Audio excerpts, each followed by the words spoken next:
Welcome, everybody. I appreciate y'all being here today. I've got a couple of announcements. I want to thank the Pilot Club for the lunch today and all they do for the museum. And we're off a week with our dates, but we have Museum Madness next week, and you just can't do Museum Moments and Museum Madness in the same week. And so that's why we're a week late on it. And I want to introduce Laura Lynn Treadaway. Laura, would you tell everybody, show everybody who you are? She's one of our new volunteers that's helping us, and we just want her to know that we appreciate her. And her parents are with her today, and her aunt and uncle. She's helping us out a lot this summer. And we have an exhibit that's coming. It'll be our next month's Museum Moments, the Cast of Blues exhibit. It's one that's traveled all over the world, and we're excited to be getting that. And our Museum Moments for July will be Sam Mosley. The artist will be doing a live cast of Sam Mosley to include in this cast of blues. And the artist is blind. That's how she got into doing this. She was an airline stewardess for Donald Trump and the Bush family. And she started having eyesight problems and eventually has gone blind. And this is her next life that she's doing. And she has moved to Mississippi and has done these casts. We'll have 40 casts of Mississippi blues men. And it'll be also an exhibit for the blind as well as those of us who can see. Her name is Sharon McConnell Dickerson. So I want you to put that on your list. And about 20 years ago, we decided we needed a logo. We were kind of getting our feet on the ground. Betsy's back there laughing. And so we kind of talked about how we wanted to do it. You know, how do you do that? We found an artist, Gail Morton, and we told her we wanted to talk about Faulkner's postage stamp of native soil, our Native American heritage, fossils found in Union County, and the river. That was kind of 3 or 4 themes that we thought we wanted to have on our logo. And so Gail did this, and it served us well for 20 years. And we're saying goodbye to this logo now and opening up a new chapter in the museum. And it's been a process that we've all learned from.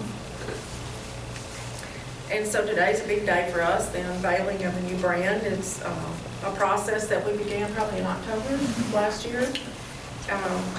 Getting people together who knew us, getting people together who didn't know who we were, because we want to know what people think about what we do, and if we need to change or do something better, we want to know that.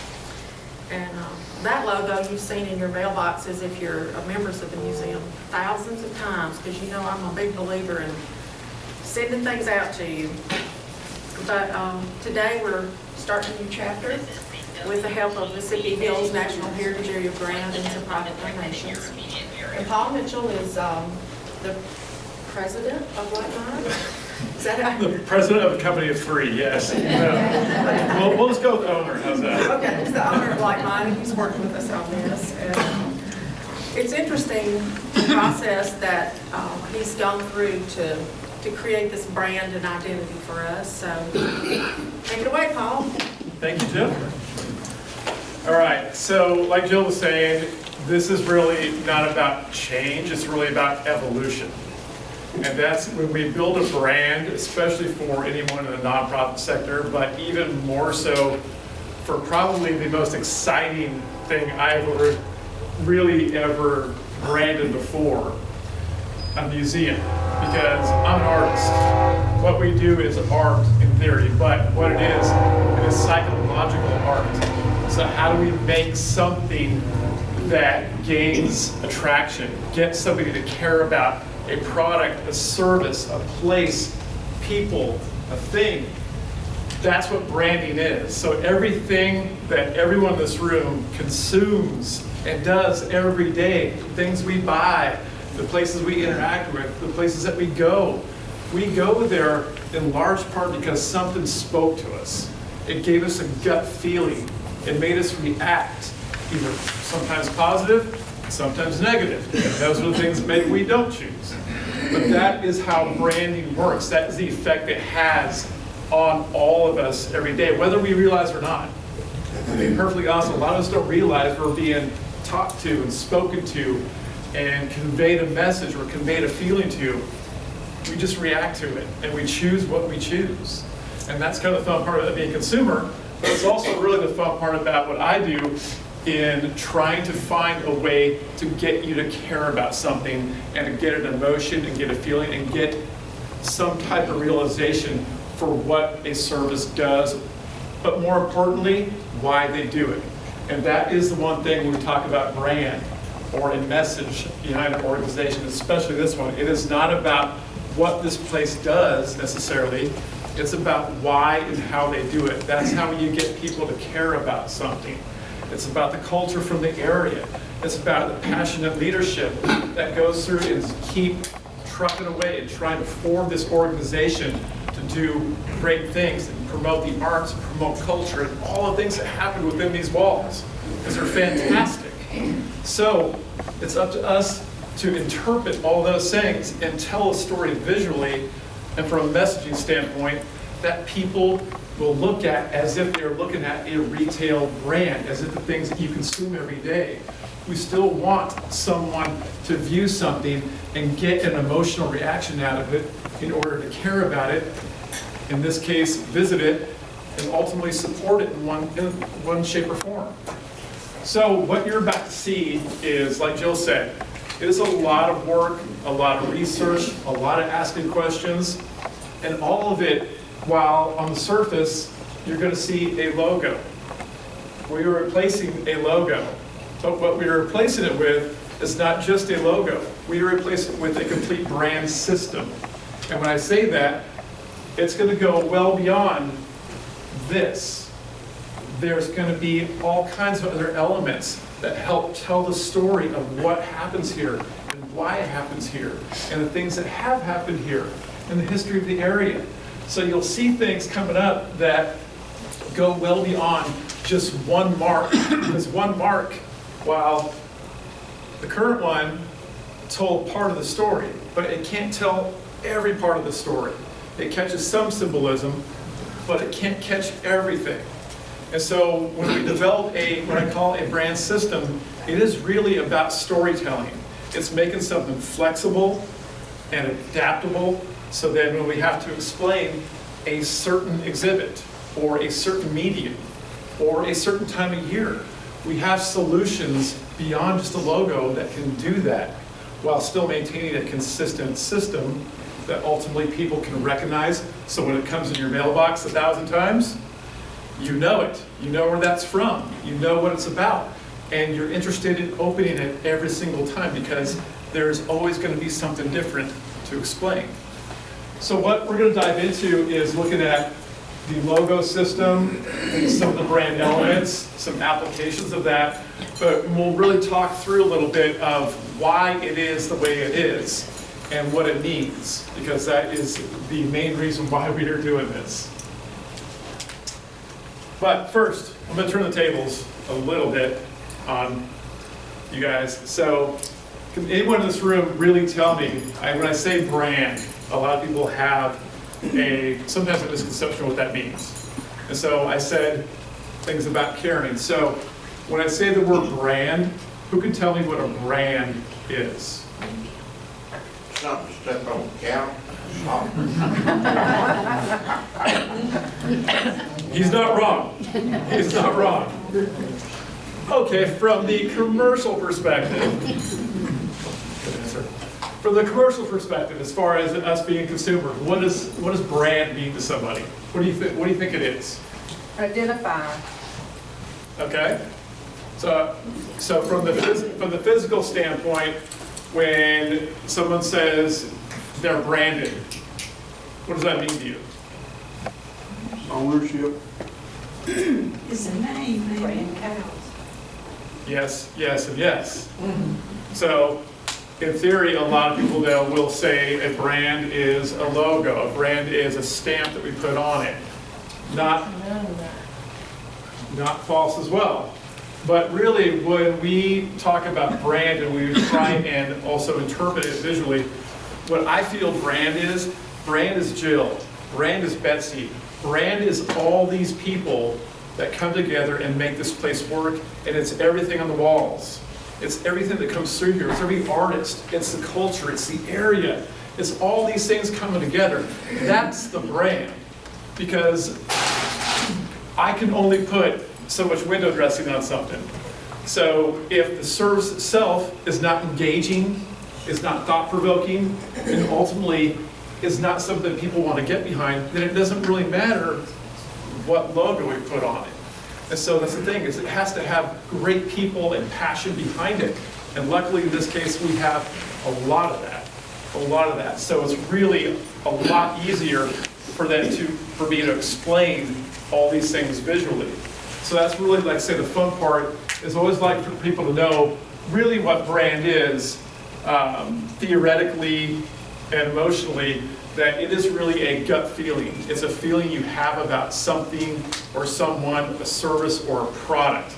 And like I said, we all do it, we all consume that way. In this case, it's really interesting to see how that translates to how we would support an organization like this.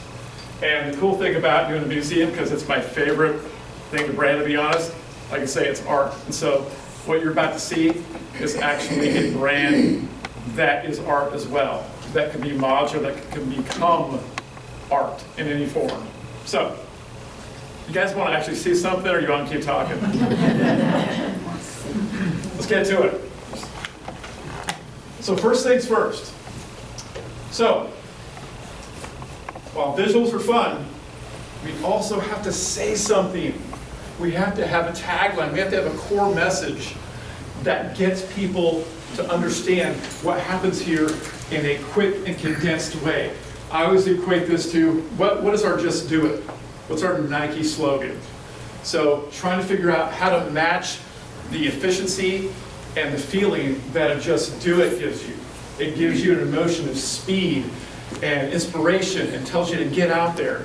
Well, we got to find our Just Do It. And in this case, through all of our research and our talking and our questions and really thinking this through, 3 things stood out: the past, the present, and the future.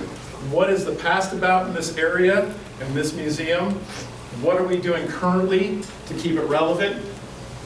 And then what are we doing to move forward? What does the next 5, 10, 15, 20 years look like for this? Always have to be thinking forward.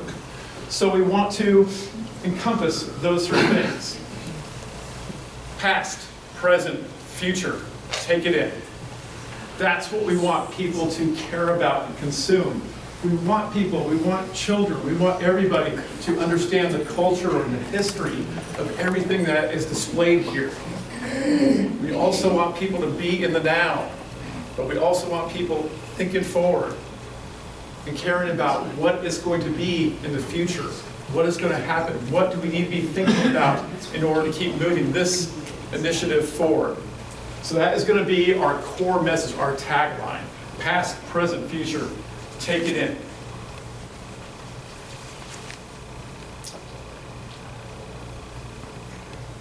So, when we look at building a logo, it's like when Jill went through the old one. There was meaning, there was some subliminal messaging to it. There was things that tied in to either the area or the organization. We're doing that same thing, but we're going to do it in a much more condensed, minimalist way, because we got to make things that are easy to understand, easy to digest, and clean to look at when we go ahead and start using them functionally. And so we look at what are some things that either are physically here in the space or are part of, I guess, the overall presence of the area or the museum.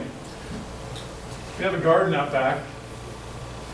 We have some rich culture in the area with music. We have, obviously, some tracks that run right behind here. And we have literature. A certain author was born over here, so that's a pretty easy transition to that. But how would we interpret that in order to look at this as an actual logo that is adaptable and modular and can have some sort of presence or some sort of subliminal meaning behind these items. And so with the floral element coming in with the U, the C made out of the shape of the strings of the guitar, the tracks of the railroad that come in the H, and the open book for Faulkner in the M. And those are things that honestly, I don't want you to know right off the bat. That is a cool thing about a museum brand, is you want it to almost be like a piece of art. When people go to a museum, what do their heads do quite a bit? They tilt, they look up, they look down, they study. And that is the beauty of doing something like this, where even if somebody never got that association, I'm okay with that. But if they study it, guess what they are doing? They are interested. And if we can get more eyes on something and get them engaged and get them talking and get them curious, that is more opportunities to get somebody in the door. And that's what a good brand will do, the visuals will do. It gets you a foot in the door, people that you didn't have before. And in this case, we are storytelling through visuals. And so if we can get somebody that just wants to look at that and try and interpret it in their own way, and they get something a little different out of it, great. Guess what? If we were just to put a U, the C, an H, and an M in Helvetica, I probably wouldn't get that same time with their eyes, would I? But here, at least we are storytelling. We can tie this, we have reasoning with it, but we also can generate interest and get people curious just by looking at one identifying mark. You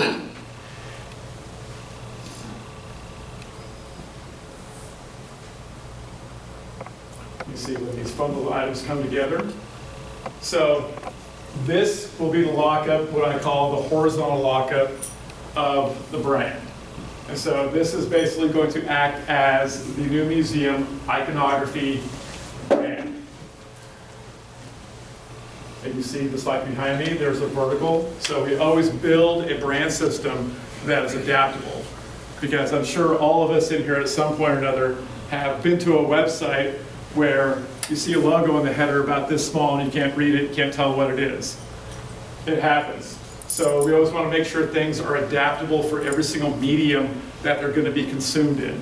And so it needs to go on a website header. We have a horizontal version. If we want to put it on a print piece, we got a vertical version. We got things that we're making sure we can adapt for it so we don't have any of those problems down the road. It's a little close-up shot. The U icon can be used separately. So that'll be one that will kind of break apart from the others and be used on its own occasionally. Color scheme. Color is huge. As you can see through all these pieces behind me, very consistent color scheme.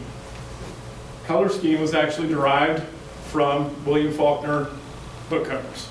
So once again, always looking at what is a way, aside from just picking random colors, can we go back and storytell? Can we tie into something that is culturally significant to this organization? So then we look at things that we can reference, and then we build color patterns out of that. And so this will be the primary color palette that you'll see when you start seeing pieces from the museum roll out, whether you get something in the mail, or you see a website or a social media post, you'll start seeing a consistent color presentation. So after a while, when you start seeing this combination of colors together, then sometimes you don't necessarily have to see a name or a logo. That's how color schemes work for all of us. When everyone sees red and yellow, what do you normally think? Arches, right? Even before you see the arches. Red and yellow, very subconscious color scheme for a reason. Same thing applies here, is we make sure that we have consistent color uses. That way, once again, you have more association, more consistency, and that is one more way for people to remember you quicker. More taglines and messaging. That is, once again, just like I said with a modular brand system, while our past, present, future, take it in is our core mission statement tagline. Cool thing is, there's no end to those. We can make up as many as we want, when we want. It could be today, it could be a decade from now. We can keep making more to hopefully tell the story even that much better and get people excited. So one of the things too that we want to push when we talk about putting these things on marketing materials, social media posts, things that promote the organization, we want to say enlighten, enrich, and educate, because that's what happens here. That's what Jill's great at, is promoting that and talking about youth and all kinds of demographics that we need to make sure and we are enlightening, enriching, and then also educating everybody that comes through here.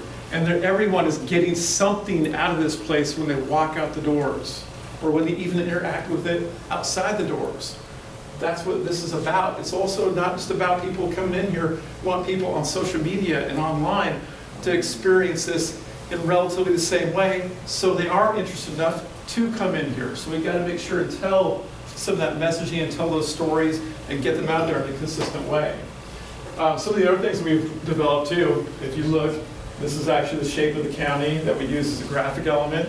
So once again, we don't just have a logo, we have other supporting elements that tie into the area or tie into the story that we can develop other visuals out of that extend beyond just this mark.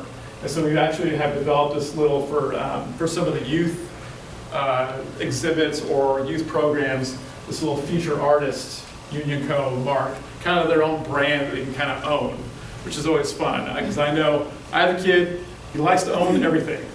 But it's really cool when you make a brand that has an element for certain audiences and they kind of take some ownership over it and they have their own thing. It's really a kind of a neat touch that we can do. And C2, once again, color, type, logos, all that. So we actually will have a defined type palette. And so when I say that, this is essentially a font set. And so once again, just like color, typography, we all, trust me, whether you know it or not, we all fall for it. We all know certain typography and fonts when we see them and we associate them with brands or with other visuals or with other messaging.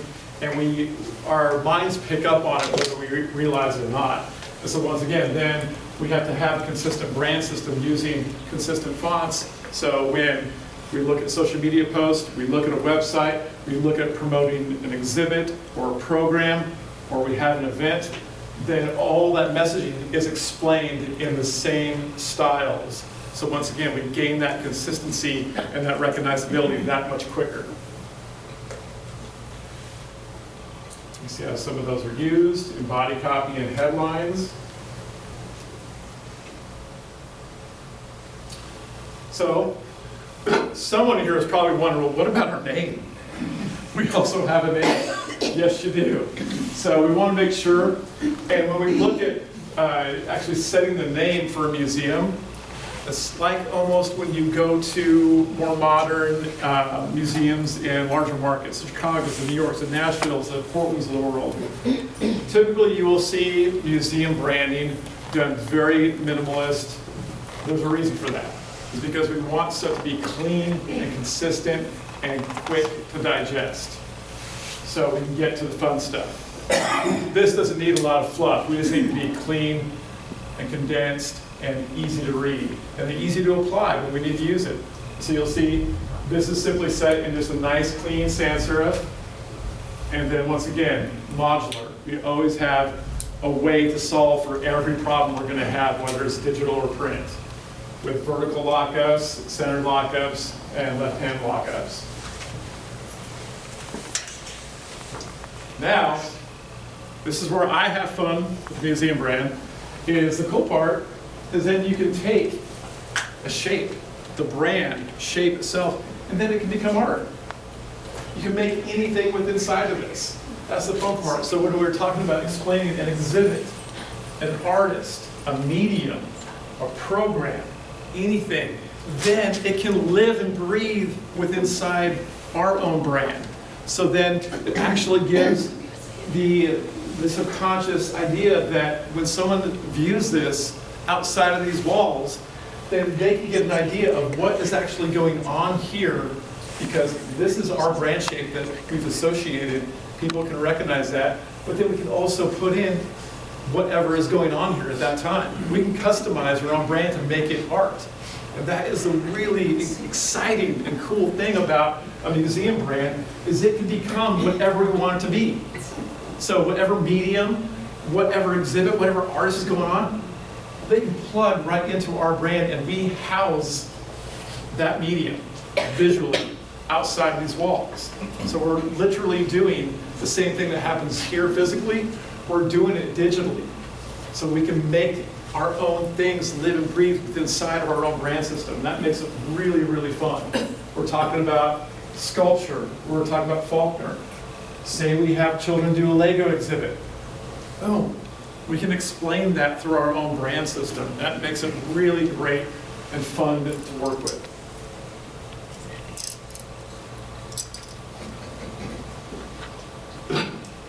Some of the other things too is,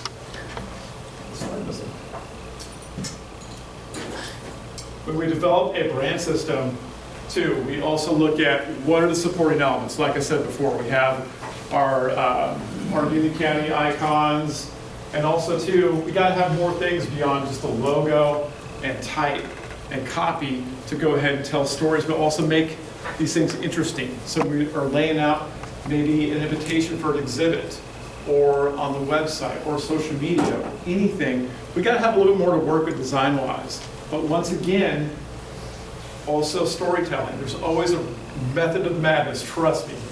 So when we look at patterns, we use patterns when we look at, in this case, when we look at producing print pieces and digital pieces. They're sometimes backgrounds, they're sometimes side players, but they're there to add depth and interest beyond just a logo or a name or a paragraph. In this case, these patterns are derived from Chickasaw beads. So once again, then we're looking at storytelling culturally through the area. And that is something too that you'll see coming up in a use that will take that and use that as a background and intertwine it with our own brand.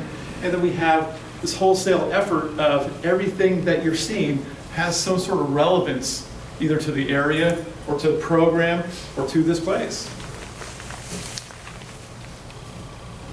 And then just even some fun ones of this general illustrations outside the building. This is probably my favorite one. Then we just have this, almost this kind of submarine, what we're calling this UCO. So, UCO Museum. And making a pattern and some supporting brand elements out of that. And you'll see subtle nods to this lockup that is having the initials of the museum.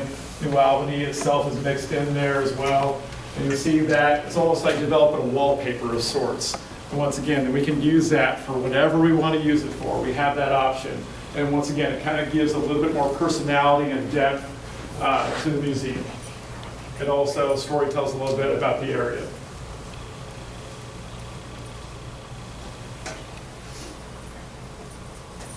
It's a different color. So now you can see too, as you move through these things, color association is big. You see this color used very consistently. This actually, I lied before, that was not my favorite pattern, this one is. That's good. So how many people can recognize what that is? Now what I would like to do is have that made into wallpaper and put it in here somewhere. That would be cool. But that's, once again, that's the fun part about it, is making things, yeah, that we can use, and are, honestly, sometimes they're fluff, sometimes they're just for fun, just to make an interesting layout. But if we can always find a way to storytell or to reference something about this area or something about this place, then we're going to do it. Because once again, that's interest. Once again, that gets eyes on this longer than what we had a chance for before. Because before we didn't have supporting elements. Now we got things that generate more interest, keep your eyes on it longer, and once again, the longer we get eyes on it, the more chances we have to get people through here to support.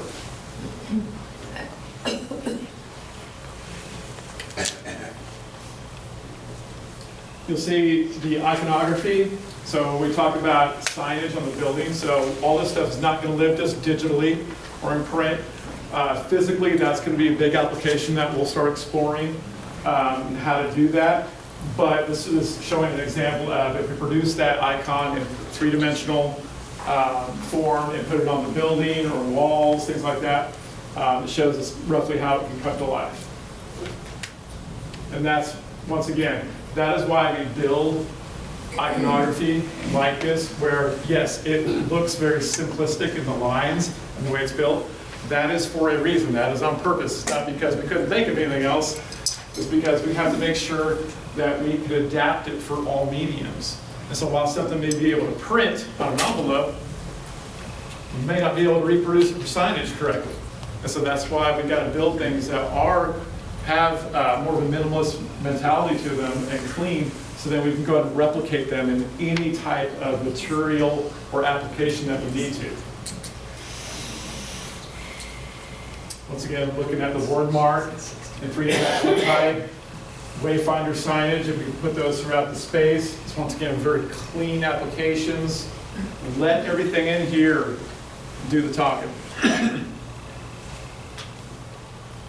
Applications like apparel and just some kind of fun applications for things that can be take-home items for an exhibit or for a program. But once again, while this looks like just a fun thing, very big purpose behind things like this is, once again, we want brand ambassadors, is what I call them.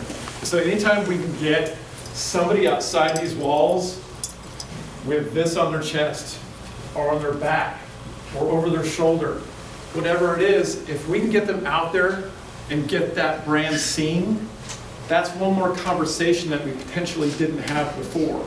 So if I see this child walking down the street and this interests me, I want to know what that is. That may spark a conversation that we didn't have the opportunity before. We have walking billboards, essentially, at that point.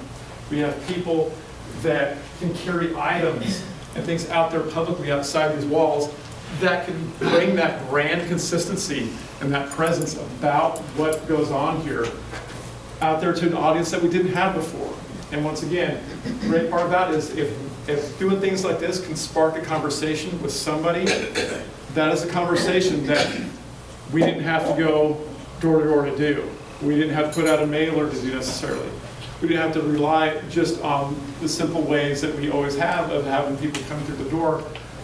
We have people out there kind of preaching for us to a degree, if we can get things like that out there publicly. So that's really the fun part about, you know, applying brand to physical materials, is it does get people out there to be, like I said, walking billboards.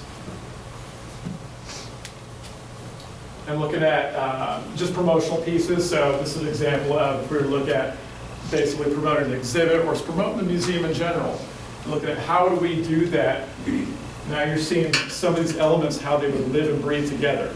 And so the cool thing about what we've done here, you see that one on the right-hand side there too, as an example, is looking at the shape of the county itself and making it basically almost a visual campaign of sorts, and looking at a way to promote the museum, but in a consistent way visually, to where all this art is past, present, future, taken in, is consumed through the lens of this area.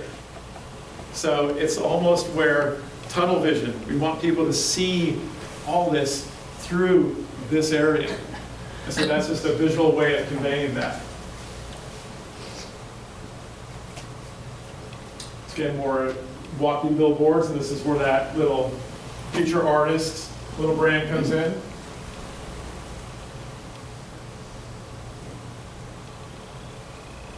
And more branded materials. These are things that, once again, just simple items that get people wearing them, and hopefully that sparks a conversation somewhere. Once again, gets our awareness out there, gets our brand out there, gets recognizability.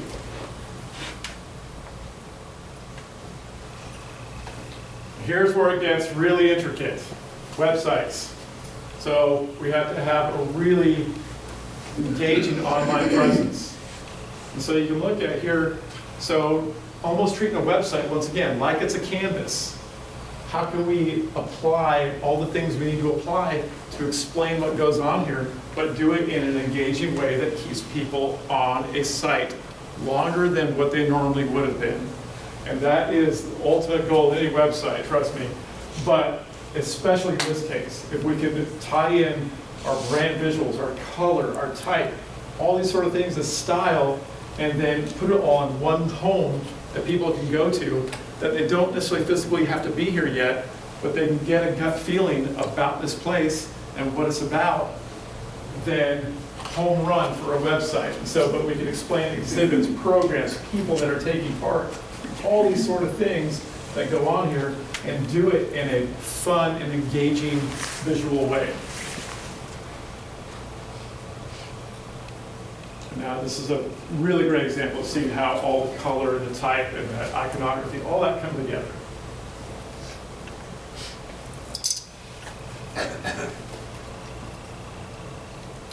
The menu pops up. And you got quick links to all the things that go on here, even talking about the area a little bit too, some ways to tie in where people don't just have to depend on experiencing this place. We can actually explain the area as well. That always makes it fun to get people to come here and enjoy this place, but also enjoy the area as well.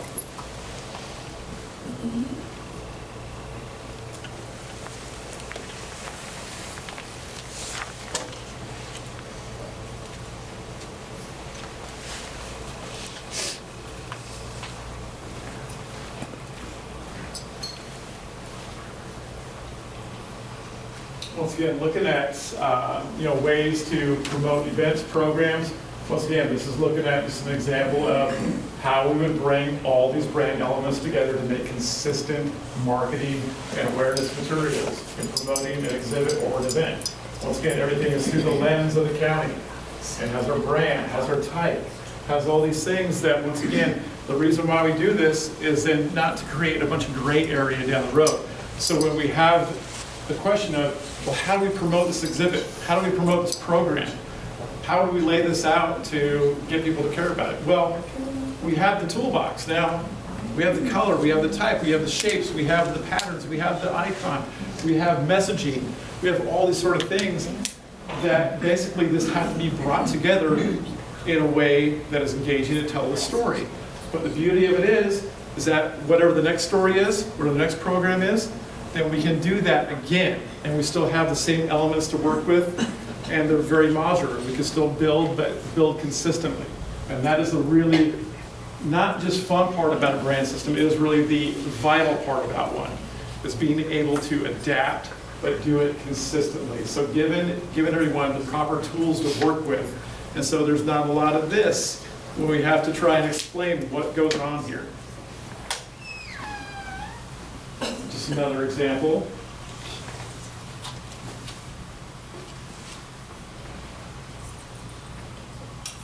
And that, folks, is the new brand for the museum.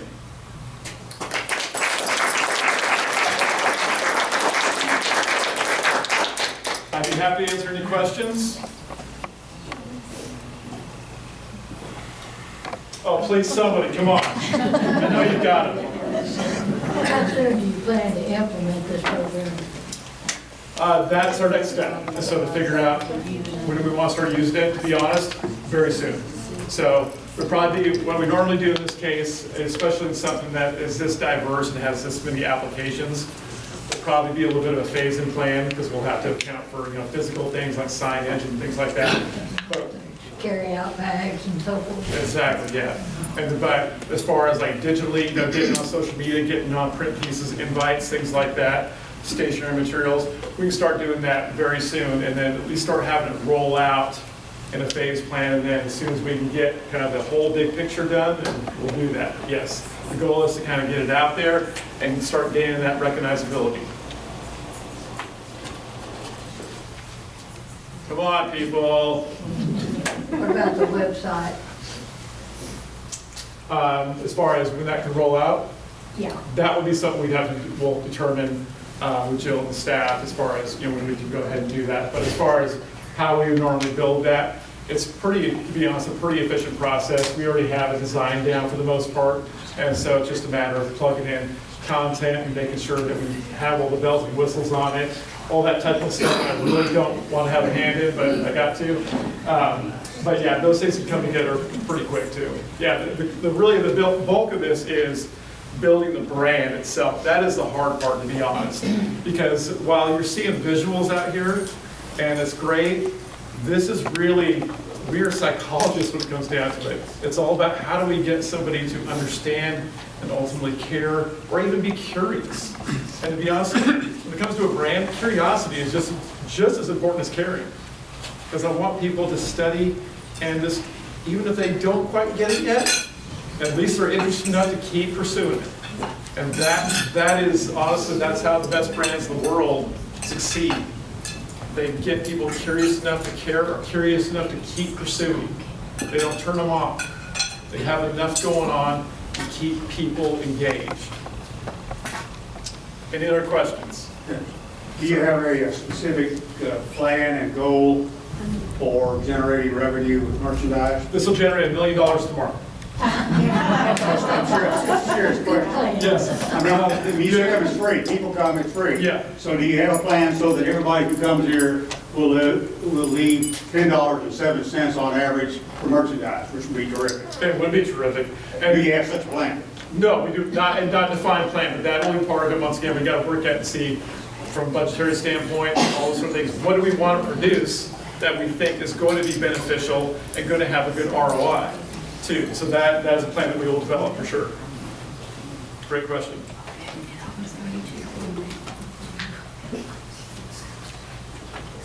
I'll be here, and I honestly invite everyone to come up front and study these a little bit. If you want to see some of this work in detail, please feel free to do so, and I'll be available for any questions if you have.